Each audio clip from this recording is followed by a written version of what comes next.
तो आज मैं अभी हाल फिलहाल उस पोस्ट का नोटिफिकेशन आया है और उसको लेकर के मैं आज आपको इस वीडियो में संपूर्ण जानकारी दूंगा। पूरे इंटरनेट पर इकलौती ये ऐसी वीडियो होने वाली है जिसमें इस पद के बारे में एक एक माइन्यूट डिटेल बताई जाएगी, एक एक छोटी छोटी बातें बताई जाएंगी और इतना डिटेल में आपको वीडियो कहीं पर भी नहीं मिलेगा। और आप लोगों के लिए अच्छी बात यहां पर यह है कि अभी इसकी वैकेंसी भी आई हुई है, तो आप इसका फॉर्म भी अभी भर सकते हैं और फॉर्म की फीस भी बहुत कम है, ठीक है। और आप इसकी तैयारी जो आप कर रहे हैं उसी तैयारी के आधार पर इसमें आप सिलेक्शन भी ले सकते हैं। तो देखिए एक पेपर है जिसका नाम है मेरे भाई यहां पर DSSB, और ये DSSB का भी नोटिफिकेशन आया है जिसके अंदर में कुल मिलाकर के 4 पोस्ट हैं, असिस्टेंट सेक्शन ऑफिसर यानी ASO। और आपको पता है कि आप सीजल के माध्यम से, चाहे आप MEA में हो गए या CSS में हो गए या रेलवे में हो गए या होम मिनिस्ट्री में हो गए, सब में ASO के पोस्ट पर ही नियुक्त होते हैं। तो यहाँ पर उसी ग्रेड पे के आधार पर आप इसमें भी मेरे भाई जो है ASO के पोस्ट पे आप सेलेक्ट होंगे। तो एक आपका ASO का पोस्ट हो जाता है, दूसरा आपका जूनियर इंजीनियर यानी सिविल का हो जाता है, तीसरा आपका असिस्टेंट इंजीनियर, ये भी सिविल में आ जाता है, और चौथा आपका मेरे भाई लीगल असिस्टेंट, ये आपका लीगल वाला पार्ट हो जाता है। ये 4 अलग अलग तरह की वैकेंसी आई है, सबका सम टोटल करेंगे तो 911 पोस्ट कुल मिलाकर के इस बार के DSSB के वैकेंसी नोटिफिकेशन में मिलते हैं। एक एक करके सारी बातों को हम बताएंगे कि इसमें भी हमारा कौन से पोस्ट में और जो सबसे बढ़िया, सबसे रुतबा, सबसे ज्यादा डिमांडिंग वाला जो है वो कौन है और उसमें यहां पर कितनी वैकेंसी आई है। तो सबसे पहला जो पद है वो है आपका ASO का, इसका पोस्ट कोड ये रहा, इसके डिपार्टमेंट्स ये रहे और इसमें कुल मिलाकर के 589 वैकेंसी है जो सबसे ज्यादा डिमांड में होती है। दूसरा हमारा जूनियर इंजीनियर सिविल में, इसमें 281 वैकेंसी है। तीसरा हमारा असिस्टेंट इंजीनियर सिविल में 33 वैकेंसी है, और यहाँ लीगल असिस्टेंट में यहाँ पर 8 जो है इतनी वैकेंसी है। लीगल असिस्टेंट वाले में वैकेंसी कम होती है क्योंकि इसमें बहुत ज्यादा गवर्नमेंट को लोगों को नहीं होती है, ठीक है। और इसमें डिग्री भी लॉ की चाहिए होती है और प्रैक्टिस भी चाहिए होता है इसमें। तो सबसे पहले बात करते हैं फॉर्म के डेट को लेकर के। तो फॉर्म आपका 24 फरवरी 2026 से शुरू हो चुका है और आप यहां पर 25 मार्च 2026 तक पूरा 1 महीना आपको मिलता है फॉर्म को भरने का, आप भर सकते हैं। जो सारी एलिजिबिलिटी और क्वालिफिकेशन है वो हम आगे इस हिसाब से आपको बताएंगे, लेकिन जो आपका फॉर्म भरने का जो क्रूशियल डेट होगा वो आपका 25 मार्च 2026 को ये काउंट कर रहे हैं कि इस डेट तक आपका इतना एज हो जाना चाहिए, या बाकी सारे आपके सर्टिफिकेट के भी सारे के सारे जो डेट हैं वो इसी के आधार पर माने जाएंगे। इसमें जो फॉर्म की फीस है, चाहे आप जनरल हैं, OBC हैं या EWS हैं, आप सभी को मेरे भाई 100 रुपए ही आपका फॉर्म का फीस लगना है। लेकिन अगर आप महिला हैं, SC ST या PWD हैं तो आपके लिए फॉर्म बिल्कुल पूरी तरीके से मुफ्त है। पेमेंट आप इसको ऑनलाइन से भी कर सकते हैं, कोई दिक्कत की बात नहीं है, कोई परेशानी की बात नहीं है। पूरे प्रोसेस यानी कैटेगरी की अगर हम बात करें तो कितने चरण में आपका ये सिलेक्शन होता है, तो देखिए इसमें कुछ पोस्ट ऐसे हैं जिसमें सिर्फ एक ही पेपर होता है और कुछ पोस्ट ऐसे हैं जिसमें 2 पेपर होते हैं, यानी Tier 1 और Tier 2 दोनों होता है। और ये जो होता है ऑनलाइन होता है और ये ऑब्जेक्टिव के मोड में यहां पर हो रहा होता है।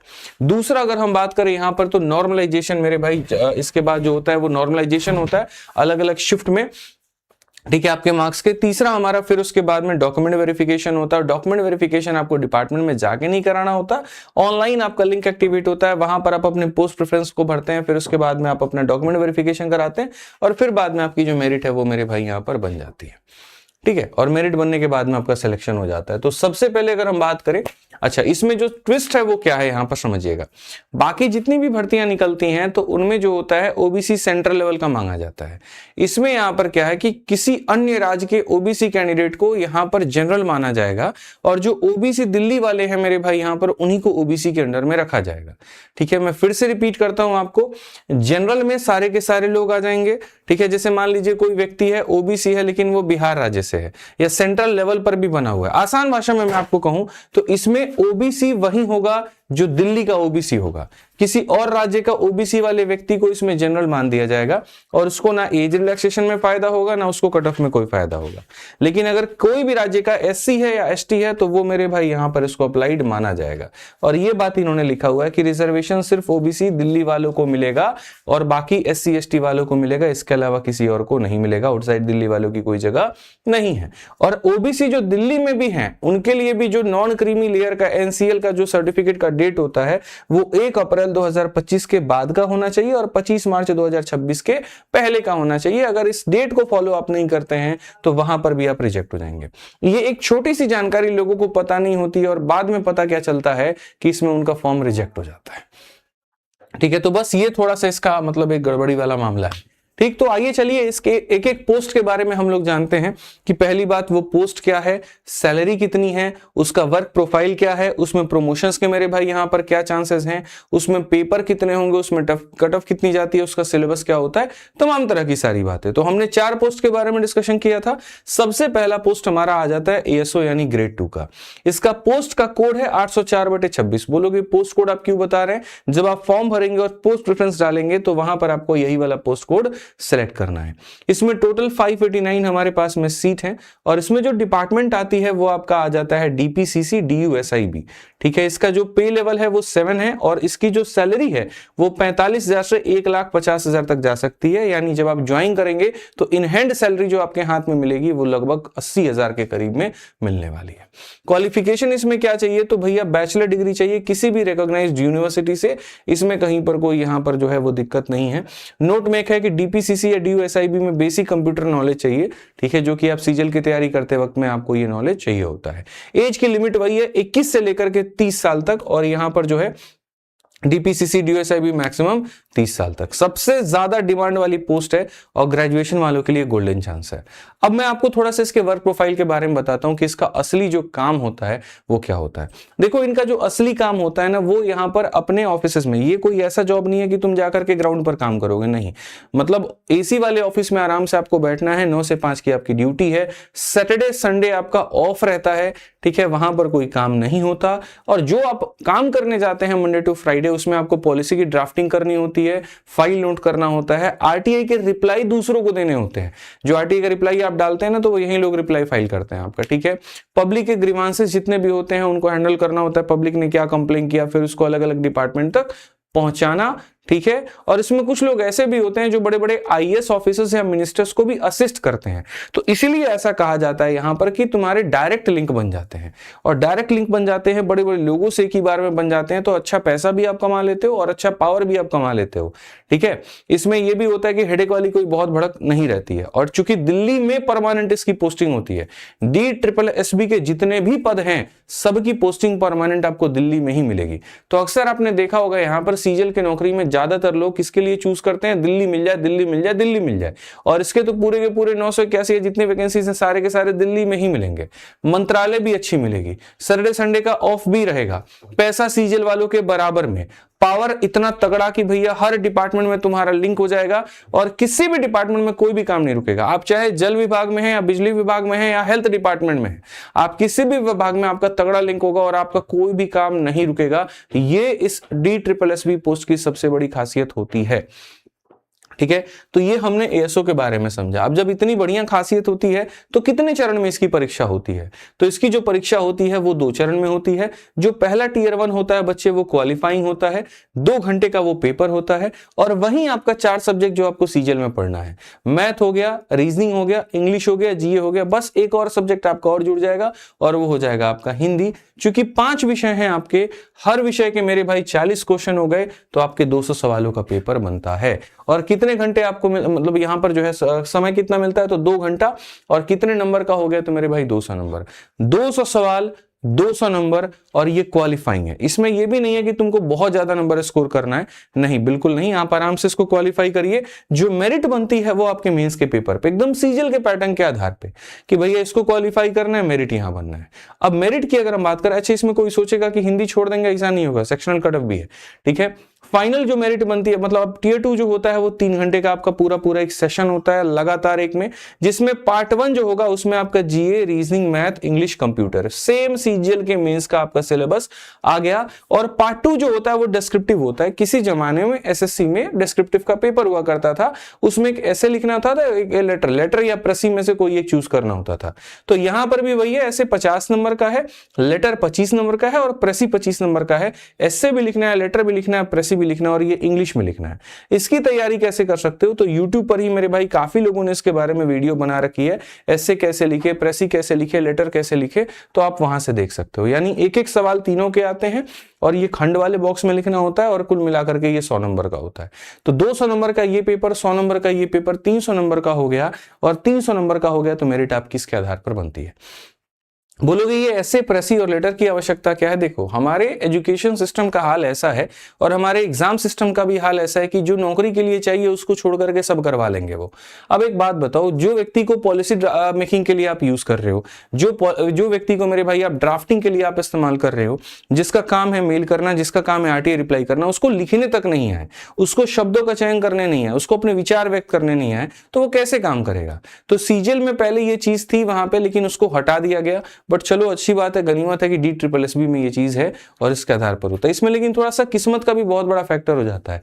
जो एग्जामिनर तुम्हारी कॉपी चेक कर रहा होगा, अगर उसका मूड अच्छा है तो तुमको इसमें नंबर देगा भाई, और अगर अपने बीवी से लड़के आया होगा या कहीं पर उसका दिमाग खराब होगा तो इसमें तुम्हारे नंबर काट लेता है, क्योंकि इसका भुक्तभोगी मैं रहा हूं। एक बार मैंने बहुत अच्छे तरीके से ऐसे और लेटर और सारी प्रेसी की मतलब तैयारी की थी और बहुत शानदार मैंने लिखा था और मेरे नंबर 100 नंबर में सिर्फ मिले थे 48 नंबर। अगली बार मैंने उसी तैयारी को थोड़ा रिवाइज करके जाकर के दे दिया और 100 नंबर में मुझे मिले 76 नंबर, जो कि सेकंड हाईएस्ट थे। जो रैंक 1 था उसका था 78, मेरा था 76 वहां पे।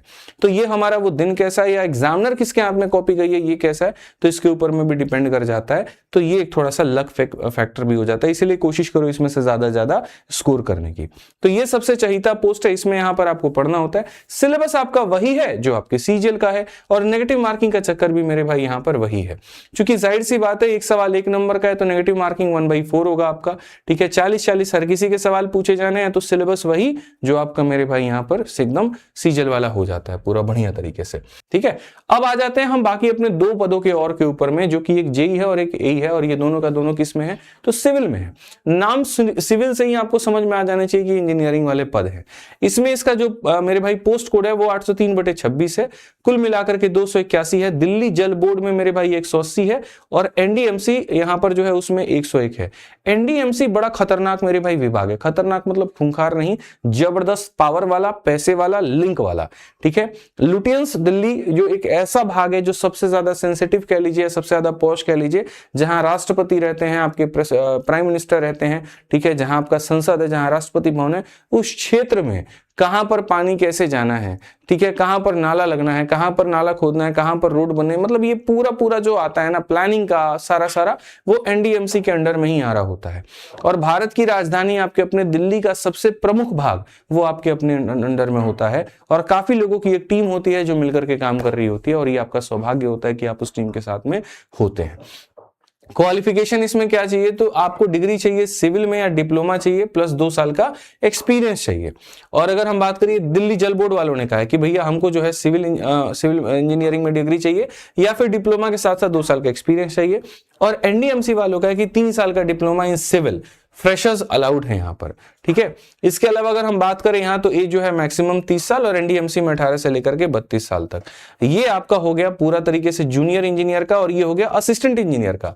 असिस्टेंट इंजीनियर में 33 वैकेंसी है, जिसमें दिल्ली जल बोर्ड में 32 है और डीएमबी में हमारा 1 है। क्वालिफिकेशन जो होगा वो डिग्री इन सिविल इंजीनियरिंग चाहिए होगा, यानी बीटेक चाहिए होगा, और ये आपका पूरा पद है। इसमें एग्जाम का पैटर्न का क्या होता है, क्या इसमें 2 चरण होते हैं, 1 चरण होता है? तो मैं आपको बताऊं, सिर्फ आपका 1 चरण होता है, 1 टियर यानी टेक्निकल। ठीक है, और समय कितना मिलता है, 2 घंटे।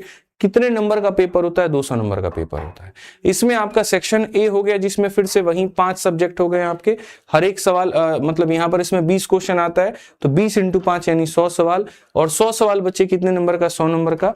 ठीक है, इसमें अगर बात करें तो सेक्शन बी एक होता है सिविल इंजीनियरिंग का, जो कि इंजीनियरिंग वाले बच्चों के लिए है। इसमें आपके कुल मिलाकर के 100 सवाल होते हैं, हर एक सवाल 1 नंबर का होता है, यानी 200 सवाल 200 नंबर। यहाँ पे final merit section A plus section B दोनों के मार्क्स मिलाकर के बनेगी, लेकिन सेक्शन बी में मिनिमम क्वालिफाइंग मार्क्स लाना जरूरी है। इसमें एक मतलब मिनिमम मार्क्स है जिसको क्वालिफाई करने के लिए आपको आवश्यकता है, बाकी फाइनल मेरिट जो रहेगा वो दोनों पे रहेगा। एएसओ वाले में क्या था कि टियर 1 सिर्फ क्वालिफाइंग होता था, इसमें चूंकि परीक्षा ही एक होती है तो मेरिट सिर्फ और सिर्फ उसी के आधार पर आपका बनेगा। ठीक है, जूनियर इंजीनियरिंग में आपका जो हो गया मेरे भाई, आप देखो यहाँ पे। अब इसका थोड़ा सा मैं आपको बैकग्राउंड बताता हूँ, वर्क प्रोफाइल बताता हूँ कि इसका वर्क प्रोफाइल क्या है। ये जो आपने 2 पद सुने जेई और एई का मेरे भाई, यहाँ पर ये बहुत तरीके से मैं आपको इसका बताता हूँ, बड़ा मतलब जबरदस्त है। इनकी जो ड्यूटी है मेरे भाई, फील्ड में और ऑफिस में दोनों में मिक्स रहता है। एनडीएमसी में भी काम रहेगा, दिल्ली जल बोर्ड में भी काम रहेगा, डीएमबी में भी काम रहेगा। और कोर जो टास्क होगा ना, वो दिल्ली के इंफ्रास्ट्रक्चर के जो प्रोजेक्ट्स हो गए, वाटर सप्लाई सिस्टम हो गया, रोड की जो मेंटेनेंस हो गई, उनको बढ़िया तरीके से सुपरवाइज करना रहेगा। कॉन्ट्रैक्टर और फील्ड वर्कर की पूरी टीम आपको लीड करनी होगी। इसमें जो प्रमोशन के हायरार्की होते हैं मेरे भाई, यहाँ सबसे पहले आप लगते हैं जूनियर इंजीनियर, फिर आप लगते हैं असिस्टेंट इंजीनियर, फिर आप लगते हैं एग्जीक्यूटिव इंजीनियर यानी डबल ई आप लगते हैं, फिर सुपरिटेंडेंट इंजीनियर यानी एसई लगते हैं, और फिर चीफ इंजीनियर यानी सी लगते हैं। तो जो प्रमोशन है वो बढ़ता चला जाता है। इसीलिए मैं कह रहा हूं यहां पर कि इसमें पैसा भी है, पावर भी है, प्रमोशन भी है और हेक्टिक भी नहीं है। परमानेंट पोस्टिंग दिल्ली में है तो लोग इसको सबसे ज्यादा चूज करते हैं। अब अगर हम बात करें सिलेबस को लेकर के, तो जो आपका सिलेबस मेरे भाई कहीं ना कहीं सीजल का है, वही सिलेबस आपका इसके अंदर में भी दिया गया है। ठीक है, सेक्शन बी जो डिप्लोमा लेवल का है उसका सिलेबस थोड़ा अलग है, जो कि मैंने यहां मेंशन कर दिया है, तो आप उसको कहीं ना कहीं बच्चों देख लीजिएगा। ठीक है, ऐसे ही आपका असिस्टेंट इंजीनियरिंग का आपका ये हो गया मेरे भाई पूरा पेपर। असिस्टेंट इंजीनियर सिविल में 3 घंटे का आपका पेपर होता है, 300 नंबर का होता है। Section A non technical, section B technical. वही आपके मेरे भाई 20-20 सवाल ये पूरा बना दिया और मार्क्स आपके दोनों पर बने। ये पूरा उसका सिलेबस हो गया तरीके से, जो सारी बातें यहां पर मेंशन्ड है। जो अंतिम पोस्ट आ जाता है वो आ जाता है आपका लीगल असिस्टेंट का। और लीगल असिस्टेंट की कहानी कहें तो भैया इसमें बहुत कम पोस्ट हैं, इसमें सिर्फ मिलाकर के 8 सीटें हैं। Department DPCC, DUSIB, law department DTC आपका यहां पर मिलेगा। क्वालिफिकेशन इसमें ऐसा नहीं कि ग्रेजुएट कहीं से चल जाएगा, नहीं, लॉ की आपको डिग्री होनी चाहिए और साथ में एक्सपीरियंस भी आपसे मांगता है। वेरीज बाई डिपार्टमेंट, जनरली 1 से 3 साल का experience as a legal practitioner या फिर गवर्नमेंट डिपार्टमेंट में। पे स्केल आपका ये रहेगा, एज लिमिट आपकी मेरे भाई यहां पर ये रहेगी। आगे बढ़ने के पहले थोड़ा इस पोस्ट के बारे में मैं आपको मेरे भाई बता दूं, तो आपको क्या होता है कि जैसे अपने डिपार्टमेंट, चाहे वो आपका डीपीसीसी हो, डीयूएसआईबी हो, डीटीसी हो, इनको मेरे भाई कोर्ट केस में रिप्रेजेंट करना होता है, डिफेंड करना होता है। जैसे मान लीजिए सरकार पर किसी ने कोई आरोप लगा दिया, तो आप जाकर के अपनी तरफ से सरकार को डिफेंड करेंगे कि नहीं सरकार इस चीज पे सही है भैया, सरकार कहीं पर गलती नहीं कर सकती। कभी खुद डिफेंड करेंगे, कभी बड़े लॉर्ड्स को आप जाकर के वहां पर असिस्टेंट करेंगे। साथ में सरकार की तरफ से जो लीगल ड्राफ्टिंग होती है वो आपको दी जाएगी और आप वो पेपर को लीगली जो है बनाओगे, पॉलिसीज बनाओगे, उसको ड्राफ्ट करोगे और कोर्ट तक आप ये सारी चीजें पहुंचाओगे। गवर्नमेंट काउंसिल्स और सीनियर एडवोकेट के साथ डायरेक्टली कोऑर्डिनेट करके आप सरकार के पूरे काम को करोगे। इसमें अगर प्रमोशन की हायरार्की की बात करें तो सबसे पहले आप लगते हैं लीगल असिस्टेंट, फिर सीनियर लीगल असिस्टेंट, फिर लॉ ऑफिसर या फिर असिस्टेंट लीगल ऑफिसर लगते हो और बाद में जाकर के डेप्यूटी लीगल एडवाइजर भी आप वहां पर बन जाते हो। ठीक है, इसमें हमारे 2 पेपर होते हैं। टीयर 1 होता है जो कि क्वालिफाइंग है 2 घंटे का, वहीं आपके 5 विषय, और सेक्शन बी में आपका लॉ सब्जेक्ट स्पेसिफिक है। इसके 20-20 सवाल 5 विषय के, तो 100 सवाल 100 नंबर के, और दूसरा वाला मेरे भाई यहाँ पर 100 सवाल आपके 100 नंबर के हो जाते हैं। ठीक है, इसका जो दूसरा भाग होता है टीयर 2 मेरे भाई, जो फाइनल मेरिट होता है, इसमें आपका अगर देखोगे तो इंटायर सिलेबस ऑफ लॉ आ जाएगा और फिर एप्लीकेशन प्रॉब्लम सॉल्विंग, ये लॉ से संबंधित ही हो रहा होता है। ठीक है, ये कुल मिलाकर के 100 नंबर का, ये 200 नंबर का, 300 नंबर का पेपर आपका ये हो रहा होता है। तो टीयर 1 का कुल इस हिसाब से सिलेबस है, और टीयर 2 जो कि काफी डेप्थ में पूछा जाता है लॉ की जानकारी। पता चले सरकार की तरफ से तुम कोई भी गड़बड़ फाइलिंग कर दिए तो तुम नहीं नपोगे, सरकार नपेगी वहां, तो ये बहुत दिक्कत हो जाता है। इसीलिए लिखा हुआ है part 2 focuses heavily on practical case laws and application based question, और 2 मार्क्स का मेरे भाई यहाँ पर ये रहता है। महत्वपूर्ण बात यह है यहाँ पर कि 1 नंबर के सारे क्वेश्चंस हैं और यहाँ पर इस तरीके से आपका कटिंग है, और जो मिनिमम क्वालिफाइंग है वो है यूआर और ईडब्ल्यूएस का 40%, ओबीसी वालों का 35%, एससी एसटी पीडब्ल्यू का 30%, ईएसएम का मेरे भाई 5% का आपका रिलैक्सेशन जो है वो ये रहेगा। ठीक है, अब जैसे मान लीजिए कि ये सारे हमने पोस्ट के आपको बता दिए कि इनका वर्क प्रोफाइल क्या है, पैसा कितना मिलता है, पोस्टिंग कहाँ पे रहती है, काम क्या करना होता है। ठीक है, फिर उसके बाद यहाँ पर कि पेपर कैसे होता है। ठीक है, पेपर के बारे में मैंने बहुत डेप्थ में ज्यादा घुसने की कोशिश नहीं की, कारण है जब आप तैयारी करोगे ना धीरे धीरे तो आपको ऑटोमेटिक चीजें और गहराई में समझ में आ जाएगी। जिस विषय वस्तु की तैयारी करोगे आपको उस सब्जेक्ट के मेरे भाई टीचर आपको बता देंगे। जैसे मैथ्स की करोगे तो मैं मैथ्स की बता दूंगा, रीजनिंग की जहां से करोगे वो रीजनिंग के बता देंगे, इस तरीके से करके वो और डेप्थ में हमारी बातें हो जाएंगी। एक मोटा जो जानकारी थी वो हमने जानने की कोशिश की। अब मान लीजिए कि जब आप अपना पेपर दे देते हैं तो उसके बाद में क्या होता है, तो उसके बाद में होता है पोस्ट प्रेफरेंस, और एक ट्राई बेकर का रूल होता है। पोस्ट प्रेफरेंस के लिए रिजल्ट आने के बाद में ई डोजियर भरते टाइम पर अपने डिपार्टमेंट की प्रेफरेंस आपसे मांगी जाती है और आप उसको भरते हैं, और एक बार जो आपने भर दिया बाद में वो चेंज नहीं होता है। और यदि 2 कैंडिडेट के मार्क्स मेरे भाई यहाँ पर सेम आ जाते हैं तो उसका एक टाई ब्रेकर रूल भी है कि जिसके सेक्शन बी में मेरे भाई ज्यादा मार्क्स होंगे तो उसकी रैंक ऊपर मानी जाएगी, उसको नौकरी पहले दी जाएगी। फिर उसको भी अगर सेम हो गया तो फिर रूल 2 है, फिर रूल 3 है, इस तरीके से करके अलग अलग रूल जो है वो आपके बनाएंगे। ठीक, तो अब ये जो पोस्ट आई है मेरे भाई DSSB की यहाँ पर, इसमें एक तरीके से ऐसे मान के चलो कि अब अथा कंपटीशन होने वाला है इस वीडियो के बाद में। जो लोग नहीं भी जानते थे यहाँ पर वो अब कूदेंगे। लेकिन सब लोग जो कूदते हैं जरूरी नहीं कि सबका सिलेक्शन होता है। सिलेक्शन उसी का होता है जिसकी रणनीति बड़ी सटीक होती है, जिसकी रणनीति बड़ी साफ सुथरी होती है। ठीक है, तो आप भी अपना सही तरीके से स्ट्रेटजी बनाइए। एक्स्ट्रा कुछ भी नहीं पढ़ना है। जो 4 सब्जेक्ट आपने अपने मैथ, इंग्लिश, रीजनिंग, जीएस आपने पढ़ा था, बस उसके अलावा एक हिंदी आपको और पढ़ लेना है, और पढ़ करके आप इसको पेपर को आराम से दे सकते हो बिना किसी परेशानी के।